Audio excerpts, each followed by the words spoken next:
নমস্কার বন্ধুরা, রুচির কিচেনে সবাইকে স্বাগত জানাই। আজ নিয়ে এসেছি ফুলকপির নিরামিষ একটি রেসিপি। আশা করি ভালো লাগবে। চলুন তাহলে দেখে নেওয়া যাক।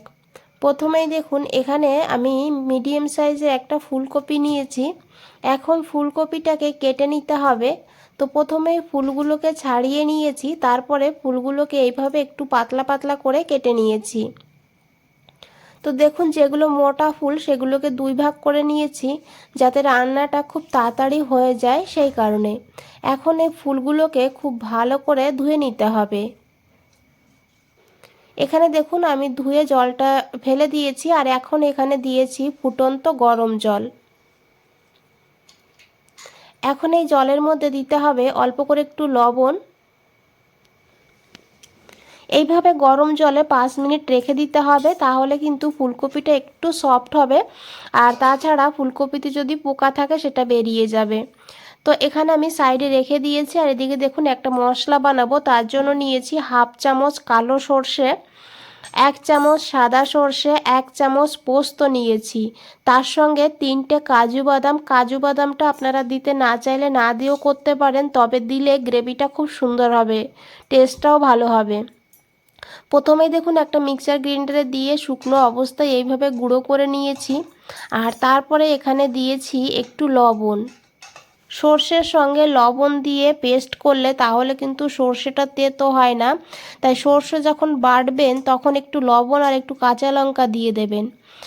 আর এখানে আমি 2টো কাঁচা লঙ্কা দিয়েছি। তারপরে একটু জল দিয়ে মশলাটাকে একদম স্মুথভাবে কিন্তু পেস্ট করে নিয়েছি। দেখুন বন্ধুরা, এইভাবে। আর এখানে দেখুন, ফুলকপিগুলোকে আমি তুলে নিয়েছি গরম জলের থেকে। আর এখন এখানে দেখুন, একটা বাটি নিয়েছি। বাটির মধ্যে নিয়েছি 2 চামচ টক দই। দইয়ের মধ্যে দিতে হবে লবণ, তবে লবণটা বুঝে দিতে হবে।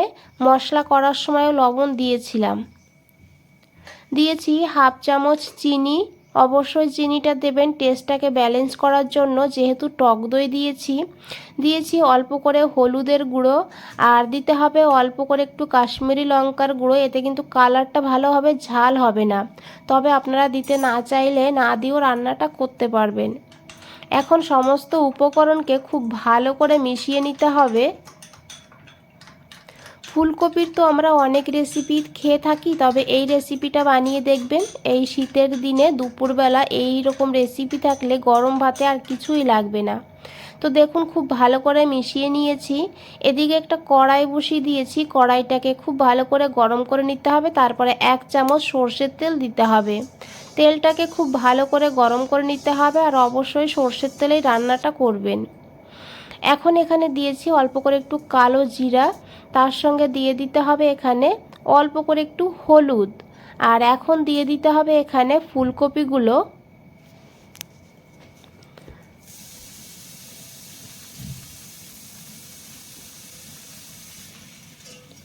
এখন ফুলকপিটাকে ভালো করে ভেজে নেব। গ্যাসের ফ্লেমটা মিডিয়ামে রাখবেন। মিডিয়ামে রেখে ফুলকপিটাকে কিন্তু এইভাবে ঢেকে ঢেকে ভেজে নিতে হবে, তাহলে ফুলকপিটা একটু সফট হবে আর তাড়াতাড়ি করে ভাজাও হবে। তো ফুলকপির যে ডাঁটাগুলো আছে সেই ডাঁটাগুলো আমি নিচের দিকে দিয়েছি, যাতে ডাঁটাগুলো তাড়াতাড়ি করে সিদ্ধ হয়ে যায়। ঢাকা দিয়ে রেখে দেব 2 মিনিটের জন্য। 2 মিনিট পর ঢাকনাটা খুলে নিতে হবে। খুব ভালো করে মিশিয়ে নিতে হবে। আবারও 2 মিনিটের জন্য ঢাকা দিয়ে দিতে হবে।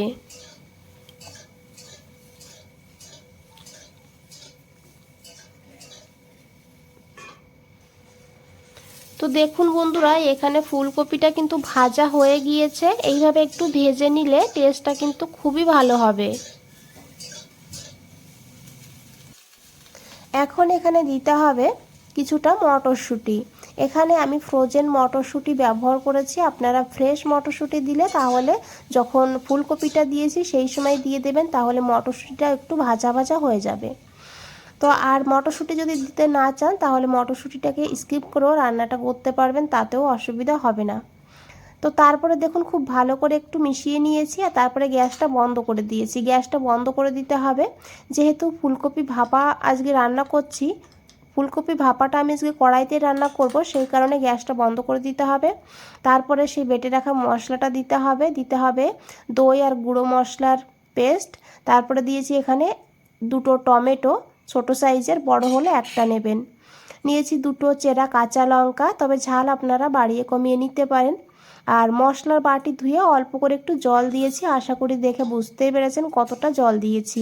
খুব বেশি জল দেবেন না, ভাপা যেহেতু তৈরি করব তো একটু মাখো মাখো হবে, সেই কারণে। এখন খুব ভালো করে সমস্ত কিছুকে মিশিয়ে নিতে হবে এইভাবে। তারপরে এখানে দিতে হবে 2 চামচ সর্ষের তেল, অবশ্যই তেলটা দিতে হবে এখানে। তারপরে গ্যাসটা অন করে দিতে হবে আর ঢাকা দিয়ে এইভাবে রান্না করতে হবে 10 মিনিট। 10 মিনিট হয়ে গিয়েছে বন্ধুরা, দেখুন আমি একটু দেখিয়ে দেব। তো এখনও কিন্তু পুরোপুরি রান্নাটা হয়নি। এখন একবার খুব ভালো করে মিশিয়ে নিতে হবে, উল্টে পাল্টে দিতে হবে এইভাবে। নিচেরগুলো উপরে দিতে হবে আর উপরেরগুলোকে নিচে করে দিতে হবে। আর দেখে বুঝতেই পেরেছেন ফুলকপিটা কিন্তু অনেকটা সিদ্ধ হয়ে গিয়েছে। এখন ঢাকা দিয়ে লো ফ্লেমে আবারও 5 মিনিট রান্না করব, বন্ধ করে 5 মিনিট রেখে দেবো স্ট্যান্ডিং টাইমে। আর 5 মিনিট পর ফিরে এসেছি বন্ধুরা। আশা করি দেখে বুঝতে পেরেছেন কতটা লোভনীয় লাগছে। গরম ভাতে জাস্ট অসাধারণ লাগে। এইভাবে একবার হলেও ফুলকপি ভাপা রান্না করে দেখুন। আর দেখুন ফুলকপিগুলো কত সুন্দরভাবে এখানে সিদ্ধ হয়েছে। তো এখানে কিন্তু রান্না হয়ে গিয়েছে। আর একবার হলেও যদি ভালো লাগে বানিয়ে দেখবেন এইভাবে, তারপরে কমেন্টসে জানাবেন।